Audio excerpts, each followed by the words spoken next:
It's mailbag time. What's up, everybody? Welcome to Fantasy Football Today, presented by BetMGM, the sportsbook born in Vegas. It's Thursday night, 11:41 p.m. Eastern, and because this episode is airing on Saturday on the audio version, we're going to not talk about Thursday Night Football because we're going to do that Friday morning on the Starter Sit episode. So that's tough to do. So I'll just ask this to Jamie. Jamie, what'd you do tonight? I watched a great football game. I don't want to hear about it. Yeah. No, it was pretty great. And we'll talk about it all on Friday morning. Mostly what you could have hoped for, except, obviously. Let me ask you a question. Did Dave watch it live or is he going to watch it in the morning? No, he texted me at 11:04. So he stays up now. He's a late guy now. So he watched it live. All right. So with that said, I do want to bring up something that Jamie and I were just talking about. We weren't exactly talking about it, but it reminded me. You should institute this rule if you're a commissioner, okay? The leagues, and I'm not a great commissioner. Here we go. A commissioner. I'm a terrible commissioner. But I have a rule. If you score the most points in the league, you are guaranteed a playoff spot. So if it's a 12-team league and 6 teams make it, and you don't have a top 6 record, but you have the most points, you get the 6th seed. Sorry to the team that, by record got the 6th seed. That team is bounced. Most points guarantees you a playoff spot. This comes into you have to have the most points or the most points of the, more points than the final playoff spot. Most points in the league. Most points in the league. Most points in the league is in the playoffs. That's how I do it. This comes into play because in one of our leagues, I'm in 6th. Jamie's in 7th. He needs me to lose. I have the most points in the league. Right now, I have the playoff spot. But just that's something don't. And apparently in one of the FFT Open leagues, I saw it on the message board. It wasn't mine. The points leader finished in last place in one of the leagues. It might have been mine. I'll check. All right, that's insane. So I just recommend that next year for all of you. Just make sure whoever scores the most points gets in the playoffs. News and notes. We're not doing it because we'll just talk about the news and notes on Friday's show. And if you're hearing this on Saturday, I don't have the most current news and notes, but it's kind of an interesting week right now. I have something in my eye. I'm sorry. It's kind of an interesting week right now because we could have some big time names. Well, they missed practice on Thursday, so whatever. It's mine. That's wild. And I just beat him. He didn't have a shot at the playoffs, but I did. That was the game I needed to clinch the 1 seed. And his team's really good. Oh man. 4-10. But I'm guessing most points against? Sorry. 4-9. The most points. So he scored, or they scored 1506. I'm in first place with 1333. You gotta love fantasy football. All right.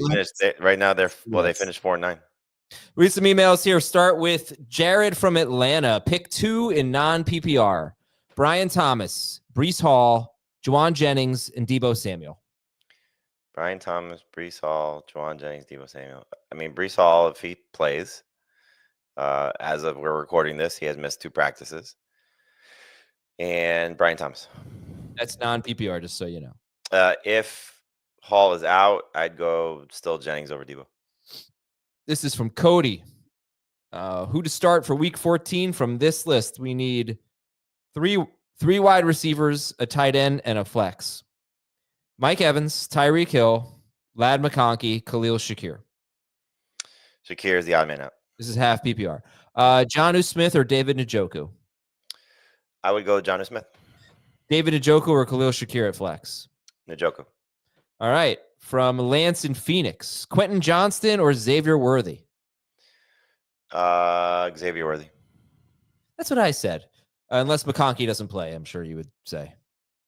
Yeah, I guess. Okay. Okay.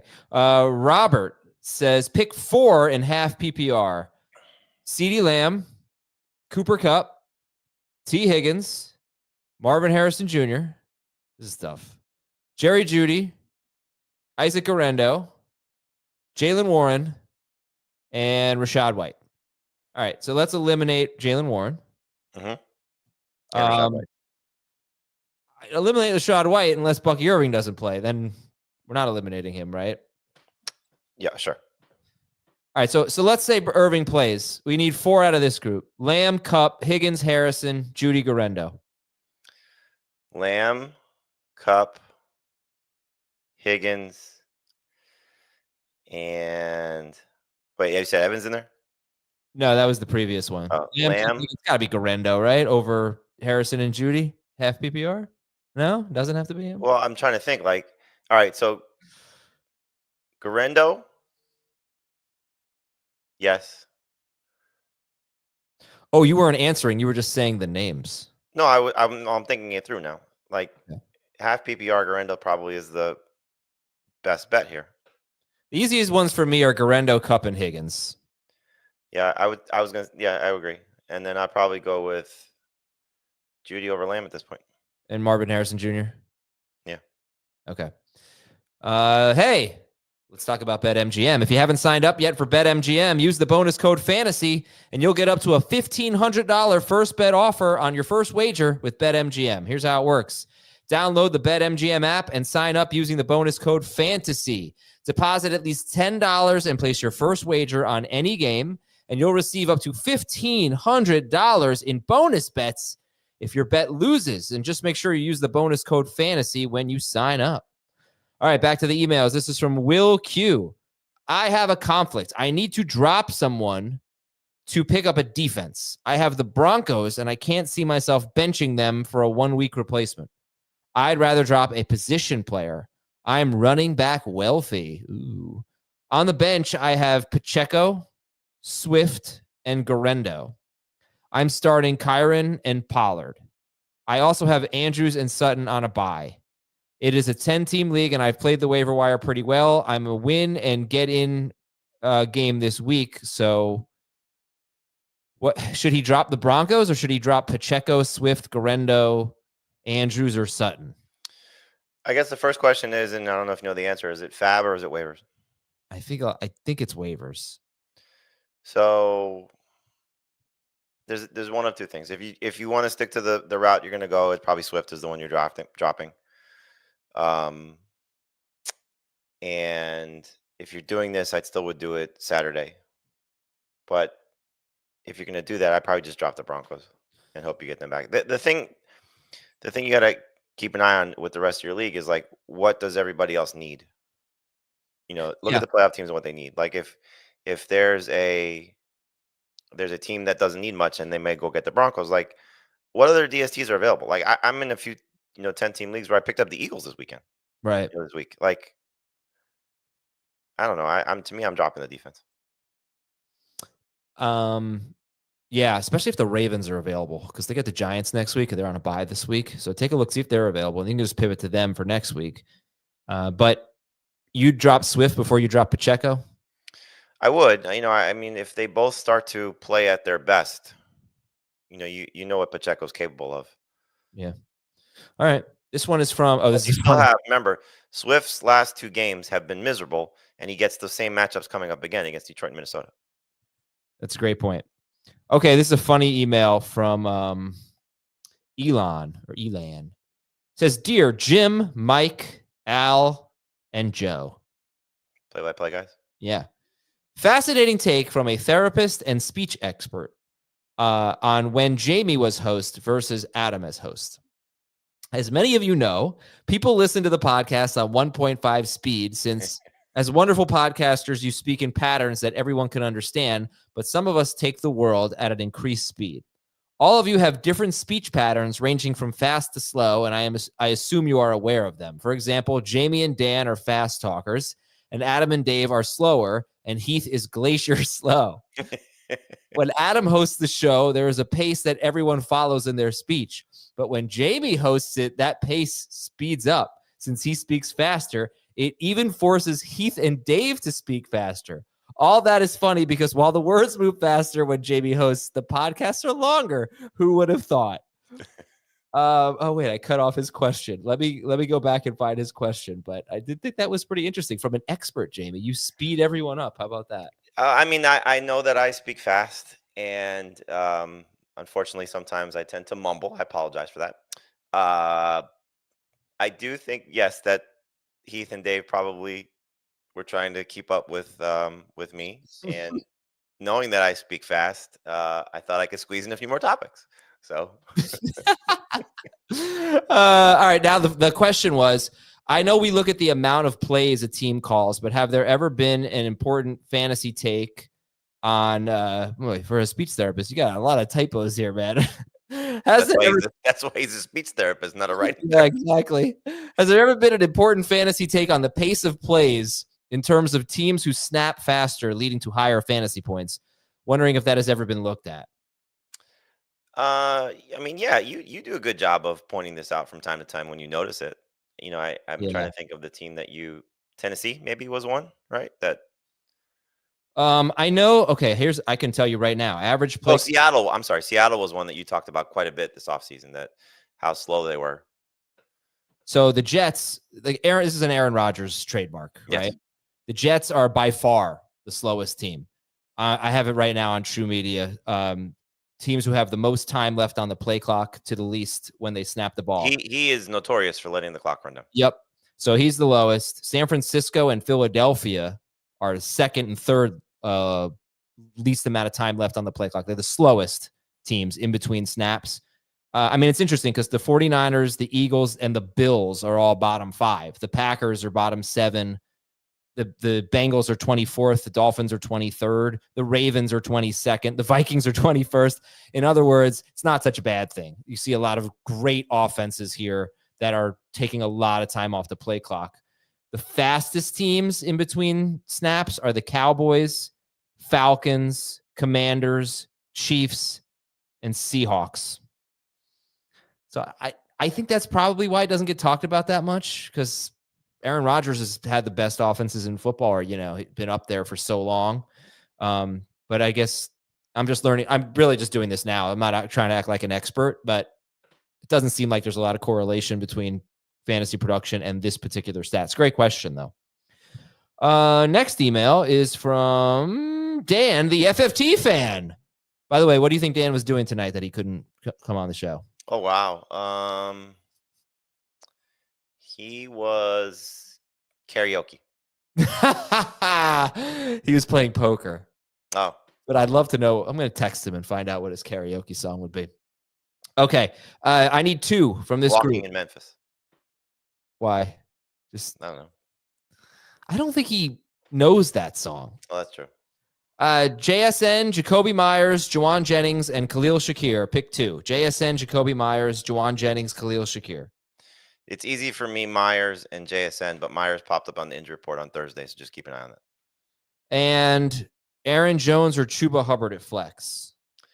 Aaron Jones or Chuba Hubbard. I'm not a Chuba Hubbard fan for week 14, so Aaron Jones. Yeah, Aaron Jones. I mean, I would start Jones too, but he has 1 carry in his last 6 games longer than 13 or 14 yards, and was against the Bears. Let's see. We got Paul McComber.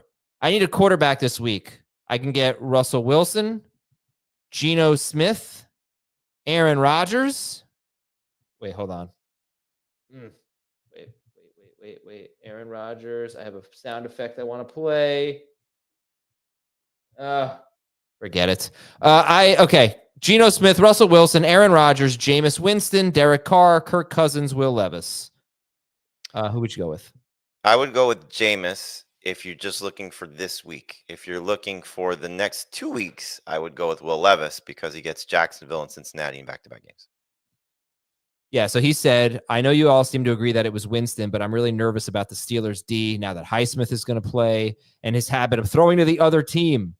So you want to talk a little bit more about your feelings on Jameis Winston against a team that did so well against Lamar Jackson, and they're a tough matchup. They're a very tough matchup. And look, it's an angry Steelers defense after they lost to Jameis, and they're in their building, but I think the weather is going to be much better comparatively. That's not saying very much because the weather was so horrible last time. You're hoping for volume, and typically when Jameis has volume, he's pretty good. So I still think he's got the most upside. But if you want to take a safer route, then Will Levis or Russell Wilson would be the 2 fallback options. All right. We have our Sunday morning content as usual. You can join us on youtube.com/fantasyfootball today at 11:30 a.m. Eastern for our live Q&A. youtube.com/fantasyfootball today. We answer a bunch of your questions and your lineups. You get your lineup set. Jamie is on CBS Sports HQ. Not the entire 3 hours, but from 10 to 1 intermittently. They talk about fantasy. They talk about football just in general. It's a great show on CBS Sports HQ, 10 a.m. to 1 p.m. Eastern. All right, we're going to take a break, and we got more of your questions, and we got the Fantasy Cops when we come back on Fantasy Football Today. Welcome back. Okay, this is a week 16. Is it week 16? Yeah, week 16 question. Okay, so from Michael. He's got the number 1 seed. So week 14 doesn't matter. Week 15 doesn't matter. Here are his quarterbacks in this 12-team league in week 16. Jaden Daniels, who has the Eagles. Jared Goff, who has the Bears on the road. And Brock Purdy, who's at Miami. For what it's worth, the Bears are second best against quarterbacks. The Dolphins are third best. The Eagles are like seventh best, but I personally think they're the toughest matchup. He also could play Cooper Rush, who has Tampa Bay, and Aiden O'Connell, who has Jacksonville. Would you play them? He didn't say it's a Superflex league, but I'm thinking it must be. Would you play Cooper Rush against Tampa Bay or Aiden O'Connell against Jacksonville over any of those three? Jaden Daniels against the Eagles, Jared Goff at Chicago, Brock Purdy at Miami. Probably not, but let's see what happens over the next 2 games, because Cooper Rush has a great schedule. He gets Cincinnati this week and then Carolina next week. So if he has 2 strong games, you might consider it. O'Connell's got a great matchup this week against Tampa Bay. So let's see what he does. If he comes out of this game with a strong performance also. It's not awful. Both guys have shown some flashes. I mean, look what O'Connell just did going into Arrowhead and what he did against the Chiefs. And Cooper Rush has been 18-plus points in 2 of his last 3. So, wackier things have happened, right? That you've used some crazy quarterbacks to help you win some fantasy leagues.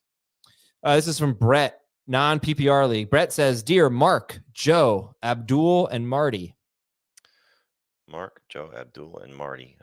Anytime I hear Marty, I always think Back to the Future. It's not that. I don't know. I'll tell you, they're defensive linemen from a different era. Mark, Joe, Abdul, and I Marty. believe The Jets. Yeah, it's the Sack Exchange, New York Sack Exchange. Playing for division title this weekend, Neighbors or Garrett Wilson in non-PPR? Neighbors or Garrett Wilson? I'd go Neighbors. No, you know what? They both are like allergic to the end zone at this point. Yeah. I think non-PPR, I'd probably go Wilson. I mean, Wilson's got the tougher matchup. They both have crappy quarterbacks. Yeah. Oh, man, that's a tough one. But you know what? Maybe we can start one at flex because he's got Hubbard, ETN, Keenan Allen, or the other guy at flex. I mean, look, Keenan Allen's got 3 touchdowns in his last 2 games. I probably I still go Neighbors and Wilson. All right. From Paul, Tua or Mahomes? 4-point per passing touchdown. Ooh, Tua. From King Noel in Boca Raton. Ugh. I picked up Jameis Winston. Should I start him over Kyler Murray? Yes. And going forward in the playoffs, maybe. Let's I'm going to go back to Kyler if he's semi-competent this week, which, look, I think he'll have a similar game to what he had last week, 17, 18 points. Gets New England at home. Should be a great matchup for him. Is this even a thing? Ben Gucci says, Adam is the type of guy that every time he goes home, he turns on his GPS because he likes hearing "Welcome home" as he pulls into the driveway. Be news to me. Yeah, I don't know. I don't know which GPS does that. And from Alex, would you start Tyrone Tracy over Garrett Wilson, Jacoby Myers, or AJ Brown? Maybe Garrett Wilson, but no chance the other 2. Okay, yeah, that's exactly what I said.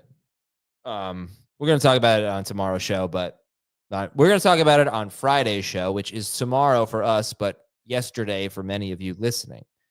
What did you make of the Giants running back usage last week with them basically getting the same amount of carries, but Tracy getting about 75% of the snaps?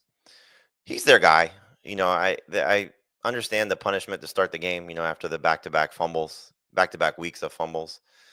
So, okay, Singletary started the game. You see what Tracy does. He got the goal line opportunity when Drew Lock was, the touchdown was taken away from him on the first run. I just think Tracy's number 2 running back rest of the way. Yeah, Ryan says Adam is the type of guy to buy orange Tic Tacs and eat them all in a few minutes like candy. Yeah. Do they have any breath benefits? I really think they're just candy. The colored ones? Yeah, the orange ones. Yeah. No, those are candy. Right. Yeah, like you're not going to freshen your breath with orange Tic No, Tacs. it's just the mint ones. They're delicious. Well, with that said, let's get to the fantasy cops. We got some good ones today. First one's from our buddy Andrew. He says, Isaac Guerrero went for $85 this week to the last place team. This team hasn't spent $1 all season of his fab. He's been checked out for weeks. The commish, who's fighting for a playoff spot, has $0 in fab left. He told the last place team to bid $85, which is one more than the next highest fab available, convincing him he might be a good keeper and will help him in the consolation playoffs. The commissioner did this to prevent a playoff contending team from getting Guerrero. What do the fantasy cops say about the commissioner funneling his waiver blocking strategy through the last place team? So this has been documented? What do you mean? Like there's proof of the commissioner saying this to the Oh. last place manager. I get the sense it'd be kind of weird to just make that up, right? Yeah. So I mean, if you see this has happened, then this is collusion. This is the definition of collusion. Is it? Yes. You're telling someone to do something else to benefit you. So I know we get this question a lot, right? Is hey, it's week 14 and this guy hasn't set his lineup and the commissioner told this manager, or it doesn't even have to be the commissioner. This other guy told this manager to set his lineup because I'm facing him and he needs me to lose and this and that. You know what I mean? This is kind of the same thing. And it's a bit of a gray area to me. I don't know that I consider this collusion. It's worse that it's the commissioner doing it. But if it hadn't been the commissioner, what the? You see that? Do you hear that? What are you, Adam Gase? What's going on?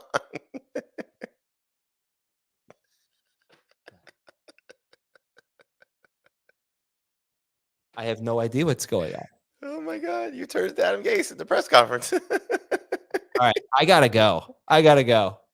I'll be right back. Where are you going? Do you have the notes? No. I sent them to you. There's just the two of us. Where are you going? Strange sound in my house. What the heck was that?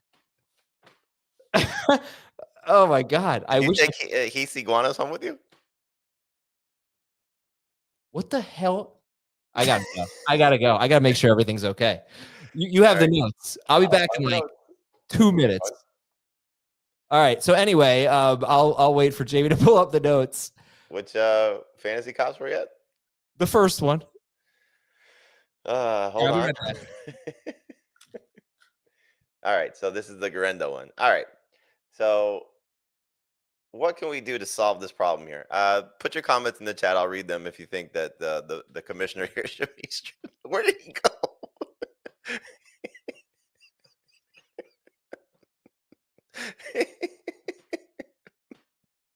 Anyway, so Isaac Guerrero went for $85 to the last place team.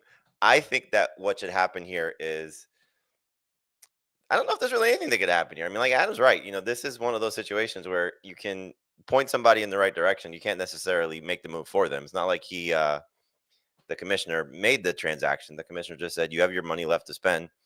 Spend it on this player. And, you know, I'm certainly not going to pull Heath and say you have to go and strip the commissioner of his duties. But it's just, you hate to see stuff like this happen because it's just, you know, somebody that's not paying attention, and then the last place team, you know, makes a move. So I'm going to say nothing happens here, unfortunately. So sorry, Andrew. I guess you're just out of luck that that manager decided to make that particular move. All right, I'm going to say this one because it's a little long. We'll go to, there's only 3 of them. So we'll read the long one.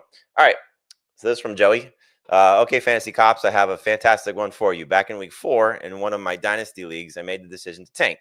I traded Jonathan Taylor, and the understanding of the rules at the time was that I had to start active players, and as long as I did that, I wasn't breaking any rules. One of the league co-commissioners texted me saying that the league was pissed I was benching all of my good players, but since I wasn't breaking any rules, there isn't anything he or the league could do. Fast forward a few weeks, and the other co-commissioner started Richardson One of the weeks he was benched. No one said anything, even though this was a violation of what we understood was the You want rules. to take over here? Yeah, go ahead. This is a crazy fantasy cops, by the way. Yeah. So anyway, What was the dude, I don't know. I have to, and as soon as I have to go back and check something because I got to make sure like everyone's safe because this is insane. safe? Yeah, there's something like crazy going on upstairs. I don't know. I'm gonna, you know what? Anyway, okay, so this guy, he where were you in this? The co-commissioner with Richardson. Okay, so Richardson. I noticed that the co-commish had Richardson benched. Richardson had benched his entire lineup and wasn't starting a single player, which is a clear violation. I see this, and based off the precedent that was set by him and the other league members starting bye-week players, I decided to bench my whole lineup too, and this is where things go off the rails. One of the league members dug up the original rules that somehow had been lost when the first commissioner dropped out of the league. The original rules stated that we had to start our most competitive lineups, thus making what I had been doing illegal. So the league decided that they were going to hold this rule now in week 12 and go back and change everything going back to week 4 when I made the trade or when I started tanking. They changed his lineup for every week from week 4 to week 12. What? Based on the projections. They gave him like his optimal lineup. They went back and so they eliminated his tanking by digging up the old rules and basically changing his lineup for the previous 8 weeks or 9 weeks. Quit the league. Terrible league. Yeah. I'm sorry. That was so disjointed. All right. So let me read this one for you here. I am the commissioner of a guillotine league. This is from Nicholas. There are 4 teams left, and only one team has any fab left. All the other teams have $0. The team manager who had fab, he texted me several hours before the waiver claim deadline, asking if he was entering his waiver bid correctly. He wanted to acquire 5 players, and since the rest of the league had no fab left, he only needed to bid $1 to win each player. He texted me a screenshot of his bid, asking if he had entered it correctly. He said he had not needed to do multiple player bids in 1 week prior to this, so he wanted to make sure that he did this correctly. This is the first year any of us in this league have used this platform, so none of us are experts at it. I also use the mobile site on my blah, blah, blah. So anyway, I was busy with work, and I responded to his text saying, yeah, I think that looks right. You should win the bids. Several hours later, waivers cleared, and he only got 1 player he bid on. And 2 of the other players were claimed by other teams with $0 bids. It turned out that the bid he actually made was just a single player bid, and the other 4 players were the backup contingency players. So when he won the bid on his first choice, all the contingency players were wiped out. This team manager now wants me to give him the 2 players he did not get, since he clearly stated his intentions prior to the waiver deadline, but just made an error in entering his claim. I'm torn on what to do because on one hand, he clearly told me he wanted to acquire these players and sent me a screenshot with $1 bids next to each player that I told him looks right, even though it wasn't. But on the other hand, it's week 14. I feel like you should know how to correctly make a waiver claim. It's such a tough one because clearly there's evidence of said manager trying to get this done right. And I think if there's other examples of people having issues with their waiver claims, then you allow it to happen. If this is the only time there's ever been an issue, and granted, sometimes we get in these situations, so I'm going to guess based on how you described it. So they tried to make the same ad drop, or I guess no, it doesn't make sense. No. Yeah, keep going. They were. I'm pretty sure I'm aware of the site that they're on because it's a little wonky how you set the contingency drops as opposed to just. They would have had to make multiple ad drops, so if you're adding, right. Devontae Adams, and then you want to add Garrett Wilson, then you want to add Cooper Kupp, and et cetera, you have to add those. But you can't just be contingency players for that. Where are you going now? In any event, I would say that if there's any other examples of something happening with ad drops, you allow the screenshot to hold. If this is the only time it's ever happened, then unfortunately it's your user error. You say don't give him the players? If there's other, situations that have happened throughout the season where, okay, people have had some issues making these ad drops, then, otherwise I think you just got to go chalk it up to user error. I You don't think think the you're wrong. commissioner should allow it? I don't think you're wrong. I probably, as commissioner, would have given him the players because so obviously that's what he wanted to do. I would have shared the screenshots with everybody. It was his intention. He has the fab. He benefited from keeping his fab. Everybody else was out. This is not an easy one. I don't disagree with you, but it's a tough call because I guess the reason you do allow that to happen is because if you are the commissioner, you should know how the process should work, and because the manager checked with you, they should be allowed to do it. Okay, I'm going to take a break here and come back, read an Apple Podcast question. By the way, thanks for the Fantasy Cops. We'll be right back with Apple Podcasts and YouTube comments after this on Fantasy Football Today. All right, welcome back, everybody. So let's get to Danny Mac 25 on Apple Podcasts. Does your wife know the sound that's happening in the house? Yeah. Well, she said, what was the sound? I don't really know. It sounded like something was on the roof, but I don't have to stop making that face. Oh. It sounded like something was on the roof, but I don't think the roof is above me. I think there's like a storage area above me, but that's kind of scary to me. Anywho, so Apple Podcasts. Oh yeah, Danny Mac says, "Dear Frank, Ricky, Ron, and Brennan." Hockey? Frank Ricard, Ricky Bobby. Oh yeah. Ron Burgundy, and don't know Brennan's last name. Start 4 in PPR. Tyreek Hill, Calvin Ridley, DeAndre Hopkins, Aaron Jones, DeAndre Swift, Jerry Jeudy, Adam Thielen. Judy, who were the first two again? Tyreek and Ridley. Yeah, those three, and Aaron Jones. Okay, unfortunately, that's all we have for Apple Podcasts, so you can always get your questions in there. It's a good way to get your question read on the show. I get a lot more emails than I do Apple Podcasts, so the odds are better of you getting your question read on the air. If you just leave us a 5-star review with a question, I would publish it on Tuesday at the latest because it takes a while to populate. All right, YouTube, let's do it. Was it Santa? Oh, the comments are hysterical. It's Dave in a Santa suit holding an iguana. Okay.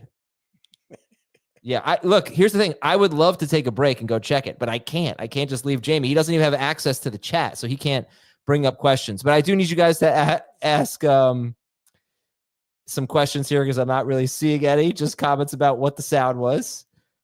So yeah. Anyway, let's get. Here we go. Would you drop Kyler Murray for Will Levis? I have Jaden Daniels as a starter.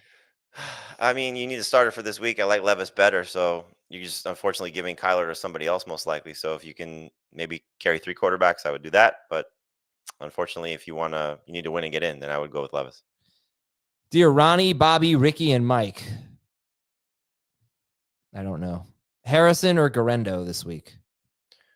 Ronnie, Bobby, Ricky, and Mike. I would go with Garendo. This is Belle Biv DeVoe. Oh, now you know. Yeah, I never would have gotten that. Are we worried about Breece Hall and Mike Evans' status? Well, it's not a great question for Saturday, but for Thursday night. Evans, no. Breece Hall, a little bit.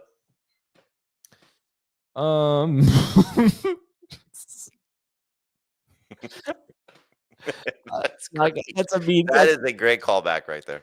Yeah, I can't say it out loud. Lamb or Judy? Judy. Neighbors or James Conner? PPR. Neighbors. Would you drop Spears for Charbonnet? Yes, especially with Thursday's practice situation with Kenneth Walker.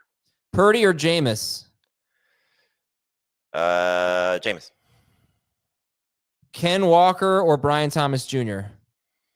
Assuming everybody's healthy, I would go with Walker. Rico Dowdle, Jennings, ETN, or Khalil Shakir? So I said this on Thursday morning's show that we wanted to see what the Bengals practice report was going to be, and they have since ruled out Logan Wilson for the rest of the season. So Rico Dowdle to the moon. Okay. Okay. So Nick Westbrook-Akine or Devontae Smith, half PPR? Devontae Smith, he's got the setup that he needs. One guy is missing of the core three. Lamb, Aaron Jones, or Jacoby Myers? Jacoby, assuming he's healthy. And last one is Brees or Najee Harris, PPR? Assuming Brees is fine, it's Brees. If not, Najee's not a bad pivot play. Okay. I hope to talk to everybody on Friday. I will have a great night. I can't wait for tomorrow's show. Thanks. Can't wait for the screen grabs. The screen grabs of you when I tell you look like Adam Gase, you're like. Have a good night, everybody. Thanks, Jamie. Thanks to all of you for watching and listening. We'll see you. Yeah, good luck.